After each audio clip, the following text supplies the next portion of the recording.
जय हिंद साथियों।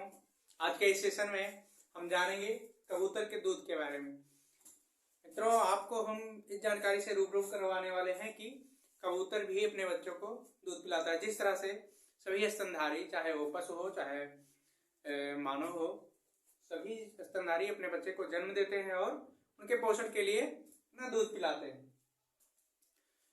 तो सबसे पहले जानेंगे कबूतर का किस फाइलम से है, इसका क्लास क्या है, यानी कि साइंस इसके बारे में क्या कहती है।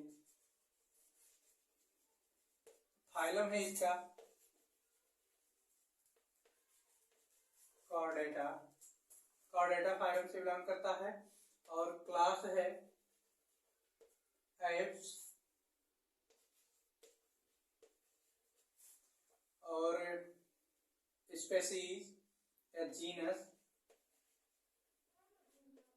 जीनस है कोलंबा।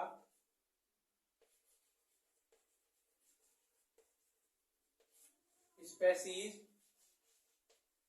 लीविया। मित्रों, जो कबूतर है हमारा बहुत ही अनोखा पक्षी है या सुंदरता पक्षी है, जो अनोखे प्यार या प्रेम के प्रति बहुत ही अनूठा संबंध दर्शाता है। साथियों, जो कबूतर होता है उसके गले के पास अर्थात ओएसोफेगस के पास एक थैलीनुमा संरचना होती है जिसे क्रॉप कहा जाता है। क्रॉप में लाइनिंग स्ट्रक्चर पाई जाती है और इन लाइनिंग स्ट्रक्चर से प्रोलैक्टिन हार्मोन की उपस्थिति के कारण एक दूधिया रंग का गाढ़े पदार्थ का निर्माण होता है, जिसे ही कबूतर का दूध या पिजन मिल्क कहा जाता है।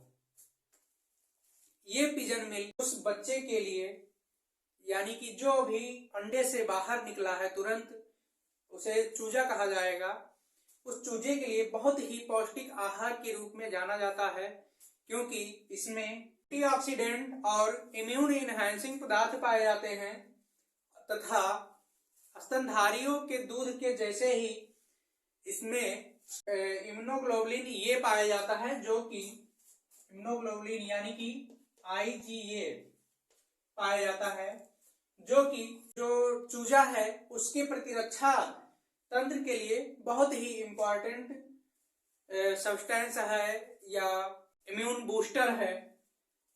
उसे जो भी चूजा जन्म लिया है उसके रोग प्रतिरोधक क्षमता के लिए ये बहुत ही उपयोगी पदार्थ है। साथियों, ये पाया जाता है इसमें क्रॉप में। और ये क्रॉप से जब बच्चा यानी कि चूजा भी अंडे से निकला हुआ है उसे कबूतर और कबूतरी यानी कि नर और मादा दोनों कबूतर मिल करके अपने क्रॉप का जो सब्सटेंस है दूधिया रंग का पदार्थ, उससे चूजे के चोंच में अपने चोंच से ट्रांसफर करते हैं या ट्रांसपोर्ट करते हैं। अब ये कैसे करते हैं या कैसे बनता है? रोचक तथ्य ये है कि सभी मादाएं, वैसे तो देखा जाए स्तनधारियों में सभी मादाएं अपने बच्चों को दूध पिलाती हैं, लेकिन ये जो कबूतर वर्ग है, मादा कबूतर के साथ जो नर कबूतर है, यह भी अपने मातृत्व सुख का अनुभव करता है, अर्थात अपने बच्चे को भी दूध पिलाता है, क्योंकि ये जो क्रॉप स्ट्रक्चर है ये दोनों के पास होता है, नर के पास होता है और मादा के पास होता है। इसमें जो दूध बनता है साथियों, वो स्तनधारियों के जो दूध होते हैं उससे भी पौष्टिक होता है। ये बहुत ही पौष्टिक आहार होता है।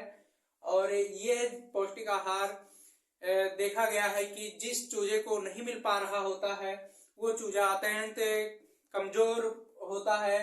अपेक्षाकृत जो चूजा बराबर मात्रा में इस दूधिया पदार्थ का सेवन कर रहा होता है। और कह लीजिए कि कैसे पिलाता है, जब बच्चे अभी 2-3 दिन के हुए हैं तब कबूतर और कबूतरी दोनों अपने चोंच से इस क्रॉप को इन्वर्ट कर देते हैं, यानी कि ये इस तरह से है तो संरचना ऐसे बन जाती है, इसकी